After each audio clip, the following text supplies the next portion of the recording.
everybody, welcome to my channel. My name is Sharon and this is a channel that is dedicated to all things related to narcissism. I've been married to a covert narcissist for almost 20 years. I'm separated from him now, and what I do with this channel is I use my real life experiences to get information out there to people about what narcissism really is, what it looks like, what it does to you, and what it does to your family. Today's video is a continuation of a video that I released on Monday entitled Things That Narcissists Do. In today's video, I'm going to list an additional 5 things that are common to narcissists. This, of course, is by no means an exhaustive list, so for any that I missed, please go ahead and put them in the comments. That will help people who are in these relationships recognize the reality of their situation as early as possible. So I'm going to go ahead with the first one, which is walk ahead of you. I'm actually not sure if this is specific to male narcissists or female narcissists do this as well. My guess is that it is more common for a male narcissist to do this, but that's really just because of the general height difference between men and women. So if you're in a relationship with a female narcissist and she does this, I'd really be interested, so please let me know. Narcissists are impatient and rude, and they need to show off their superiority to you at all times. They kind of remind me of like a peacock, strutting out his feathers, showing his magnificence. A narcissist is just going to go and do what's best for them. So I would go somewhere with my ex, the kids and I were out together. He would get out of the car and just start walking. He wasn't going to wait for me or the kids. And he would do this even when my kids were really small. So I'm there trying to fumble around with the stroller. I have my infant and then I have my toddler and I'm trying to hold her hand, not have her run off across the parking lot or something. He would just take off. Now, I specifically noticed this when we started going to church. I started going to church several years ago with my kids. My ex generally didn't go, but he did go sometimes.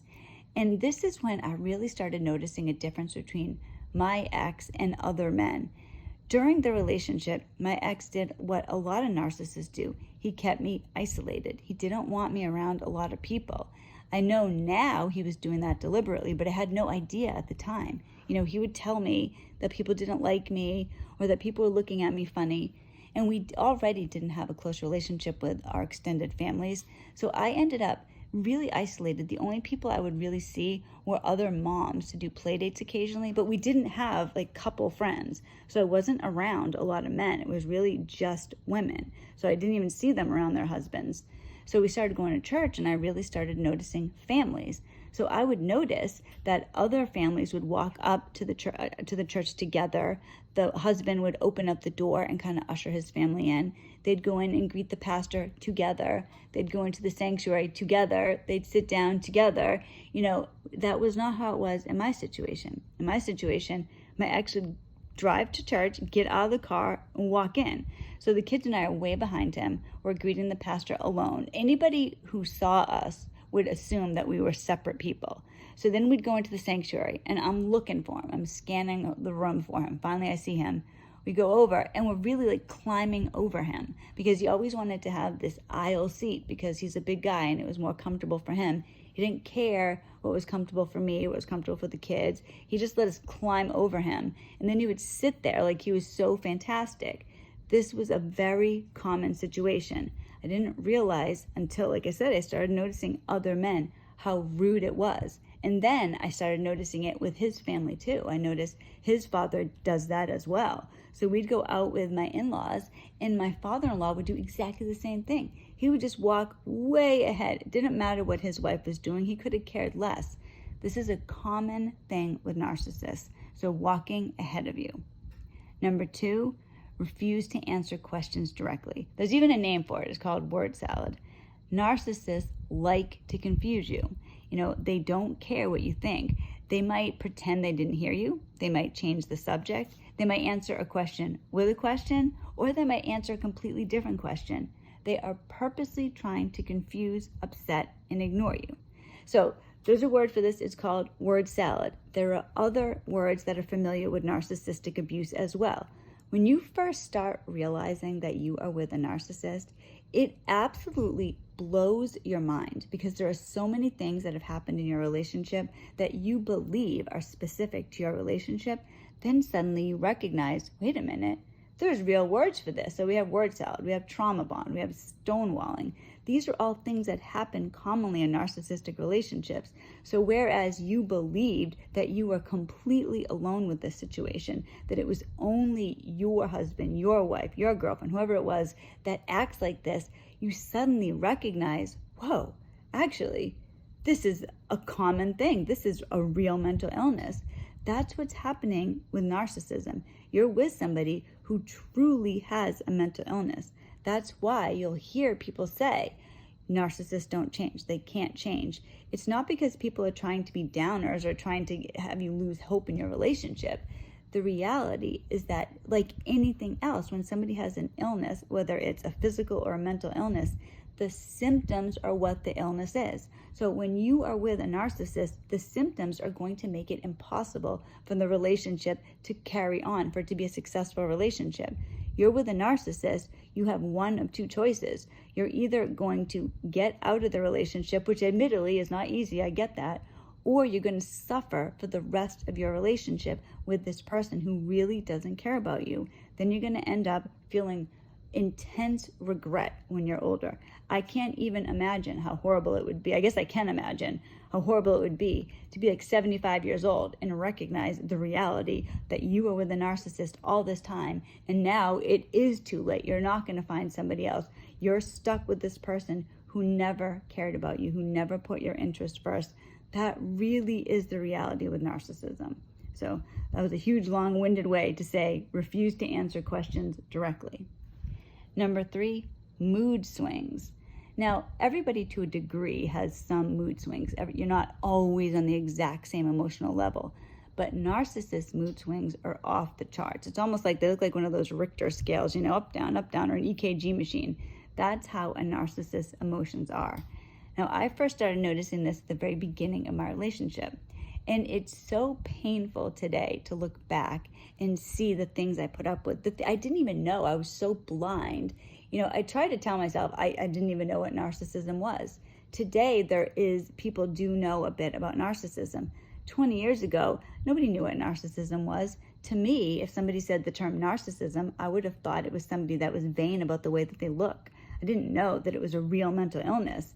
But narcissism is a real mental illness. And when you're with a narcissist, they're going to have mood swings. So I started noticing this at the beginning of the relationship. My ex would just suddenly be in a bad mood for no apparent reason. So he would go to work in the morning and he would be fine. He'd come home and it would be so rude. He'd be biting my head off, being rude to me, not talking to me. And so naturally, I said to him, "Did you have a bad day at work? What's wrong?" "Nothing. Fine." That's how he would respond to me. Then I would let it go, and maybe an hour later, he'd still be this way. And so I would say it again. "Are you sure you're okay? You don't seem like you're in a good mood." "You know what? I'm in a bad mood because you keep asking me if I'm in a bad mood. If you just shut up, I wouldn't be in this bad mood." Then you don't know what to say. You're so taken aback. All right. Then this would continue on. So I wouldn't be able to help myself. Who could? You're with this person. They're obviously in this terrible mood. You don't know what the heck happened. So did something happen at work? Did I do something? What can I do to help you? I already told you. Just shut up. It's your fault that I'm feeling this way. I was fine, and then you keep pestering me. So you don't know what to say. Then it would just go away. It would just magically go away. So I would be left confused. I didn't realize at the time that he was giving me a silent treatment.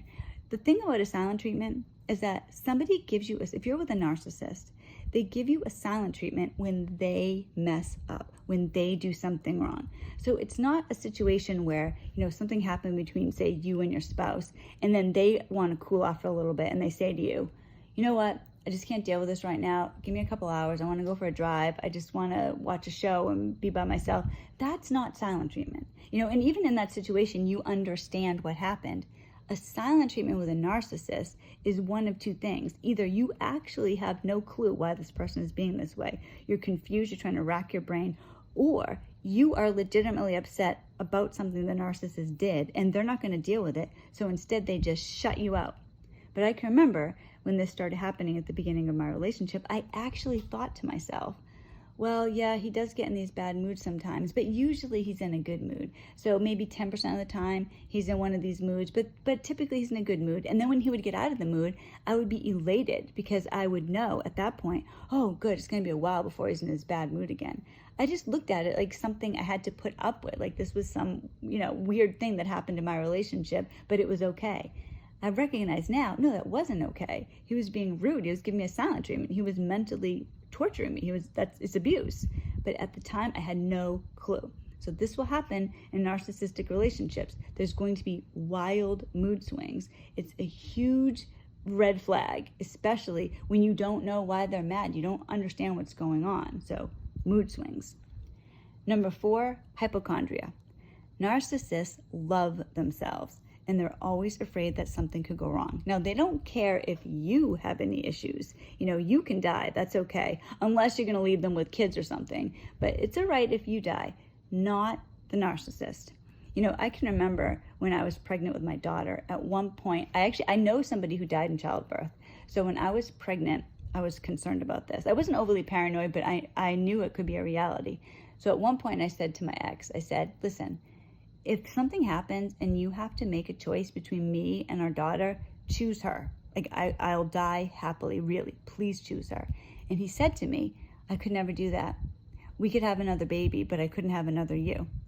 Now, when he said this, I thought that was so romantic. I recognize now the reason that he said that is because the last thing he wanted was to be left alone with an infant. He wanted me, because I did things for him, to be left alone with an infant who was completely dependent on him, who had no mother. That would have been the absolute worst nightmare in the world for him. So I'm taking, and this is the thing, you're in these relationships, you take things one way, but the narcissist means them a completely different way. And he knew that I thought it was romantic. He wasn't going to say anything. He was happy about this. Oh, good. Now I get some brownie points because she thinks I'm so romantic.